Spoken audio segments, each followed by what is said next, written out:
Hello दोस्तों, मैं doctor Varun Katiyal आप सबका तहे दिल से स्वागत करता हूं गुड हेल्थ शो के एक और इंटरेस्टिंग एपिसोड में।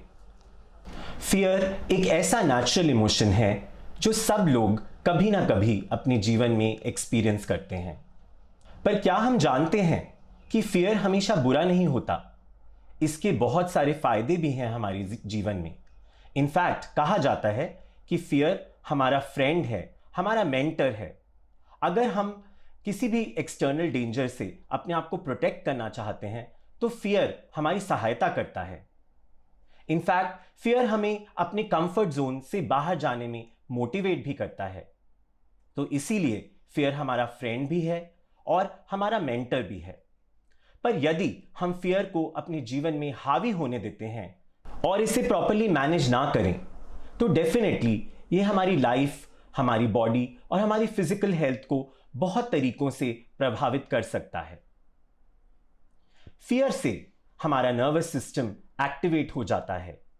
जब भी हम फियर एक्सपीरियंस करते हैं तो हमारा फियर रिस्पॉन्स एक्टिवेट होता है, जिससे हमारी बॉडी में काफी चेंजेस होते हैं।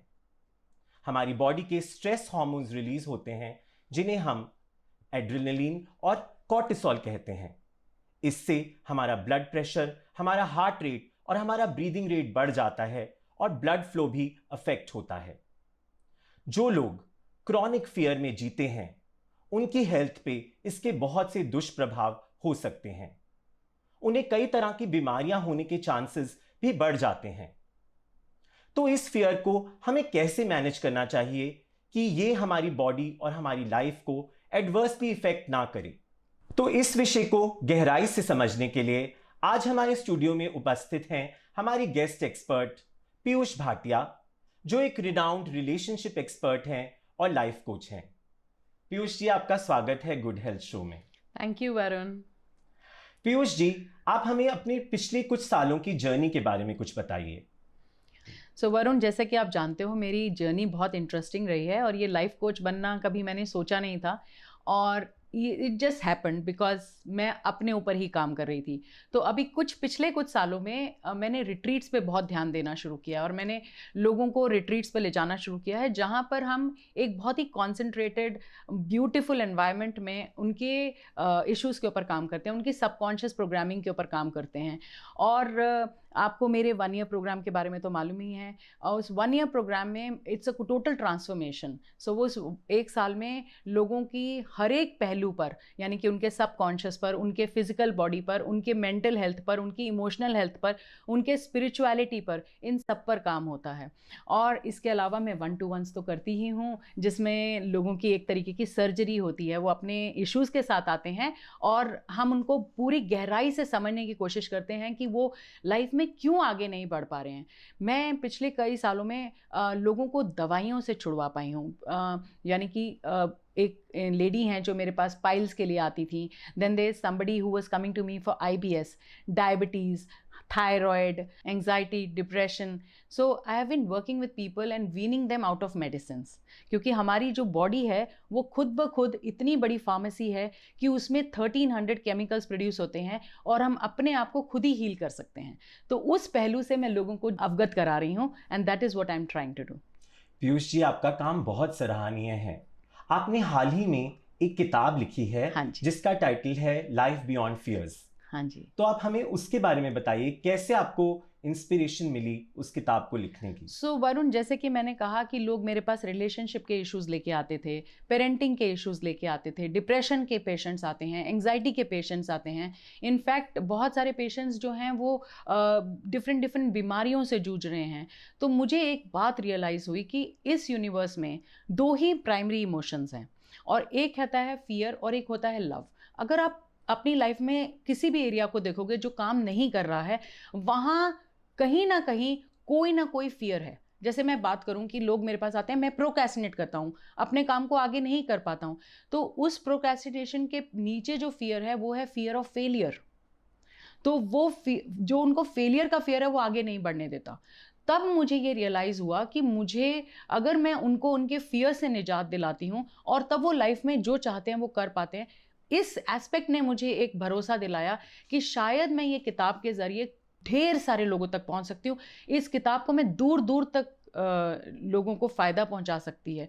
सो उस बात को मद्देनज़र रखते हुए मैंने ये किताब लिखी लॉकडाउन में। पीयूष जी, बहुत इंटरेस्टिंग है। तो अगर हम कुछ डिटेल में इस पे बात करें तो आपके हिसाब से फियर क्या है, इसकी ओरिजिन क्या होती है और इसके क्या क्या टाइप्स हैं? वरुण, अगर आप देखो तो एक बच्चे को कोई फियर नहीं होता। एक बच्चा जो पैदा होता है उसे दो ही फियर होते हैं। एक फियर होता है उसको लाउड नॉइज़ का, तेज़ आवाज़ का, और एक गिरने का डर होता है। एक बच्चे को और कोई डर नहीं होता। बाकी जितने भी फियर हैं वो उसके अंदर इम्प्लांट किए जाते हैं। बचपन से जब वो बच्चा बड़ा हो रहा होता है, सबसे पहले उसे क्या सिखाया जाता है? उसे कहा जाता है दूध नहीं पियोगे तो हवा आ जाएगा, राइट? हर बात में डराया जाता है, गिर जाओगे, वहाँ मत जाओ, कोई पकड़ लेगा, ये मत करो, ये हो जाएगा। हर तरीके का फियर उसके अंदर डाला जाता है।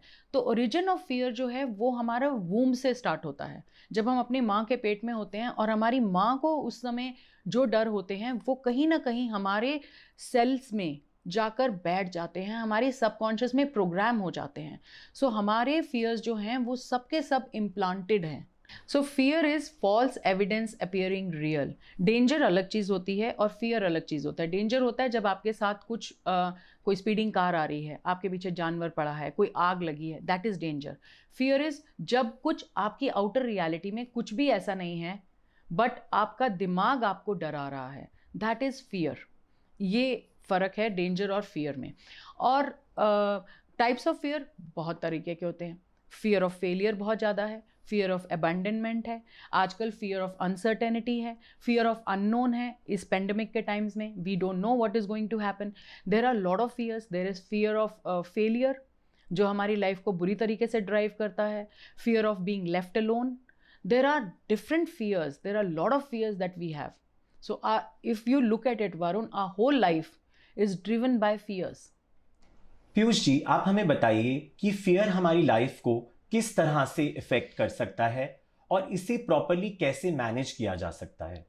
वरुण, फियर को किस तरीके से इम्पैक्ट करता है? आप देखो, फियर का रोल हमारे हर एरिया में है। ये हमारे रिलेशनशिप्स को इम्पैक्ट करता है, ये हमारी हेल्थ को इम्पैक्ट करता है। जैसे कि अभी आपने मेंशन किया था कि बॉडी में कॉर्टिसोल आता है, और कॉर्टिसोल जो है और एड्रेनालिन जो हैं, अगर हम उनको यूज़ ना करें तो हमारे WBCs को खा जाते हैं, हमारी इम्यूनिटी को लो कर देते हैं। अगर आप देखें, बहुत सारे लोग पेंडेमिक से क्यों मर रहे हैं? ज़्यादातर लोगों की इम्यूनिटी लो है because of fear, right? And relationship में चलिए एक एग्जाम्पल देती हूँ। जैसे कि हस्बैंड लेट आया और वाइफ शोर मचा रही है, चिल्ला रही है, लड़ाई हो रही है। उसके पीछे अगर आप देखोगे तो कोर पे दो ही फियर हैं। वाइफ को फियर है कि मेरे पापा लेट आते थे और उनका कहीं पर किसी और के साथ अफेयर था, and she is operating from that fear, कि उसको फियर है कि of not being loved, right, of being left alone, right? And husband has a fear of being controlled. So दोनों के दोनों लड़ रहे हैं, बट अगर हम कोर पे देखें तो दोनों के दोनों अपने फियर के कारण इस स्टेट में हैं। ऐसे ही फियर का तीसरा इम्पैक्ट होता है आपके मनी एरिया पे। अगर आप फियरफुल हैं तो आप क्या करेंगे? आप अपना जो आपका सही मायने में जो आपको चार्ज करना चाहिए वो चार्ज नहीं करेंगे, क्योंकि फियर ऑफ रिजेक्शन है, fear of not being good enough है। So it is impacting every area of your life, right? And how do you manage fear if you are asking? Let me give you a small story.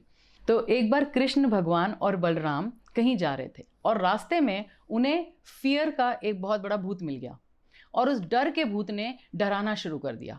अब बलराम घबरा गए उसे देख के, और जितना बलराम घबरा रहे थे, फियर का भूत उतना बड़ा होता जा रहा था और उसका रूप उतना ही विकराल होता जा रहा था।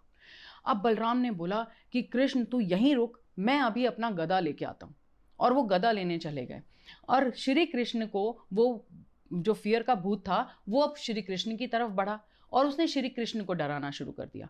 जब उसने श्री कृष्ण को डराना शुरू किया तो श्री कृष्ण ने अपनी फ्लूट निकाली, अपनी बांसुरी निकाली, और उस बांसुरी को बजाना शुरू कर दिया और अपने आप को उस ट्रांस में ले गए जहां वो गोपियों के साथ रास लीला रचा रहे हैं। और फियर का भूत उन्हें डराने की कोशिश करता रहा, बट श्री कृष्ण अपनी ही उस ट्रांस में थे और उस भूत की कोई मजाल ही नहीं थी उनके सामने, क्योंकि वो डर नहीं रहे थे, तो वो भूत छोटा होता चला गया। जब बलराम आए तो वो ये देखकर हैरान थे। इस बात से एक ही बात समझ में आती है वरुण, कि फियर तब तक आपको डराएगा जब तक आप उसकी आंखों में आंखें डालकर उसे देखोगे नहीं। जब तक आप उससे डरते रहोगे वो और विकराल होता रहेगा। That is how you manage fear. Piyush ji, अगर हम आपकी बुक की बात करें, लाइफ बियॉन्ड फियर्स, तो उस बुक के माध्यम से आप क्या संदेश देना चाहती हैं? वरुण, जैसे आपने अपने ओपनिंग रिमार्क में बोला था कि क्या फियर सच में बुरा है? फियर, आप अगर एक सोचो, अगर एक बच्चा अपनी उंगली सॉकेट में डालता है तो माँ को डर है कि उसे करंट लग जाएगा, तो वो उसके ऊपर टेप लगा के रखती है। सो फियर इज गुड ना at that point of time. So इस बुक के माध्यम से मैं ये समझाने की कोशिश कर रही हूँ कि फियर बुरा नहीं है, उसे हमें मैनेज कैसे करना है ये समझ में आना चाहिए। जैसे कि ये बंदर है, बंदर का काम है भागना इधर उधर, बट मदारी क्या करता है, उसके रस्सी डाल के रखता है गले में और उसे अपनी तरफ बार बार खींचता रहता है और उसे अपनी जगह दिखाता है, राइट? तो फियर आपका मेंटर है। जब पहली बार हमारा हाथ गरम तवे पर लगा था, हमने उसे हटा लिया था, उसके बाद हमने दोबारा कभी अपना हाथ तवे पर नहीं रखा था। हमने सीखा, ये फियर ने हमें सिखाया, है ना? फियर हमारा मोटिवेटर है। फियर आपको मोटिवेट करता है, और मेहनत कर और मेहनत कर। मिडनाइट ऑयल बर्न करते हैं हम क्योंकि हमें मोटिवेट करता है हमारा फियर, कि ये सक्सेस नहीं आएगी जब तक मेहनत नहीं होगी, है ना? फियर आपको लाइफ में कंफर्ट जोन से बाहर, हाँ, फियर आपको कंफर्ट जोन से बाहर लाता है। कंफर्ट जोन के अंदर तो कोई फियर है ही नहीं। जब आप कंफर्ट जोन से बाहर जाते हो तभी तो डर लगता है। जब पहली बार साइकिल चलाने की कोशिश की थी, डर लगा था ना? आज साइकिल चलानी आती है, डर नहीं है। तो जब जब आपने कंफर्ट जोन से बाहर जाने की कोशिश की है, तब तब आपको फियर आया है। So fear is your mentor, it's your motivator, it's here to help you. If we understand that how to manage the fear, we are sorted. Piyush ji, आप एक रिलेशनशिप एक्सपर्ट हैं और लाइफ कोच हैं, तो आप किन किन एरियाज में काम करती हैं? वरुण, मैं 1-to-1s भी करती हूँ, मैं ग्रुप कोचिंग्स भी करती हूँ, और अब मेरा एक ट्रेनिंग इंस्टीट्यूट भी है। जैसे कि मैंने आपको बताया था, इस पेंडेमिक के अंदर बहुत सारे बिजनेसेस अगर देखें आप तो नीचे जा रहे हैं, और एम्प्लॉयज़ को डर है कि उनका जॉब रहेगा कि नहीं रहेगा। इवन एम्प्लॉयर को भी डर है कि वो अपने टर्नओवर्स को मेंटेन कर पाएंगे या नहीं कर पाएंगे, अपनी ऑर्गेनाइजेशन को बचा पाएंगे या नहीं बचा पाएंगे। इसके अलावा एक बहुत बड़ा डर जो चीज़ें निकल कर आ रही हैं वो ये है कि हम लोग अपने घरों में अपने ही लोगों के साथ बंद हैं, राइट? और उससे क्या हो रहा है कि हस्बैंड और वाइफ एक दूसरे को बहुत बारीकी से नोटिस कर रहे हैं, अपने एक दूसरे के साथ टाइम बिता रहे हैं, उससे बड़े सारे रिलेशनशिप इश्यूज निकल के आ रहे हैं। इवन बच्चों के साथ भी यही हो रहा है। बच्चे स्कूल नहीं जा रहे हैं तो बच्चों के घर पे रहने से पेरेंट्स को पेरेंटिंग के इश्यूज आ रहे हैं। Even kids are having lot of problem with their children. So all these issues actually underlying देखा जाए तो इनके underlying कुछ ना कुछ fear है, और हर कोई इस fear के साथ इस pandemic के time पर जूझ रहा है। बहुत सारी uncertainty है, बहुत सारा fear of unknown है कि क्या होगा। So इस fear को deal करने के लिए आपको एक life coach की ज़रूरत होती है, जहाँ पर आपको मेरी ज़रूरत पड़ती है। So वरुण, एक बात आप समझो, fear का antidote है love। सो लव का मतलब क्या? जब रिलेशनशिप्स की हम बात करते हैं तो हम रिलेशनशिप पर काम करने की कोशिश करते हैं, जबकि हमें रिलेशनशिप की बजाय अपने ऊपर काम करना होता है। कहीं ना कहीं हम फियर में हैं और वही फियर रिफ्लेक्ट हो रहा है उस रिलेशनशिप में, वही हम प्रोजेक्ट कर रहे हैं उस रिलेशनशिप में। सो अगर हम अपने आप से लव करना शुरू कर दें और उस फियर से खुद को बाहर ले आएं, जो फियर हम बचपन से कैरी कर रहे हैं, तो रिलेशनशिप पे काम करने की कभी भी जरूरत नहीं पड़ेगी। तो दोस्तों, पीयूष जी ने हमें बहुत अच्छी तरीके से समझाया कि फियर क्या है, इसकी ओरिजिन क्या है, ये किस तरह से हमारे जीवन को अफेक्ट कर सकता है और हमें इसे किस तरह से प्रॉपरली मैनेज करना चाहिए। कहा जाता है कि अगर हमें किसी चीज के बारे में प्रॉपर नॉलेज हो तो हम उसे प्रॉपरली हैंडल करने में सक्षम हो जाते हैं। तो यदि आप फियर को और अच्छे से जानना चाहते हैं, इसकी ओरिजिन क्या है, इसके टाइप्स क्या हैं और इसे किस तरह से प्रॉपर्ली मैनेज करना चाहिए, इस विषय में डिटेल में जानना चाहते हैं, तो आपको डेफिनेटली पीयूष जी की आने वाली किताब लाइफ बियॉन्ड फियर्स को पढ़ना चाहिए। यदि आपके कोई सवाल हैं या कोई सुझाव हैं तो आप नीचे दिए गए नंबर्स पे हमें संपर्क कर सकते हैं। तो देखते रहिए गुड हेल्थ शो।